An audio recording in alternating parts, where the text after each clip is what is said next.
আজকের দিনে সবাই শরীর ও চেহারার যত্ন নিচ্ছে, কিন্তু আমরা আসল জায়গাটাকে অবহেলা করছি।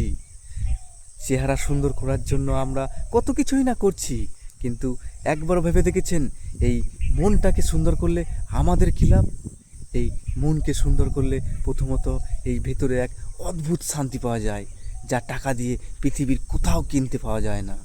আর দ্বিতীয়ত, এই মনকে সুন্দর করলে আমরা মানুষের প্রতি ভালোবাসা বাড়ে, যার ফলে চারপাশের সম্পর্কগুলো আরও সৌন্দর্য হয়ে ওঠে। সবথেকে বড় বিষয় হলো যে কঠিন পরিস্থিতিতে আপনাকে সঠিক সিদ্ধান্ত নিতে সাহায্য করে। তাই বাহ্যিক রূপ ক্ষণস্থায়ী আর সুন্দর মন চিরস্থায়ী। তাই আজ থেকে অহংকার এবং ক্ষোভ ভুলে আমরা একটা সুন্দর মন তৈরি করি। ভিডিওটা ভালো লাগলে অবশ্যই শেয়ার করবেন।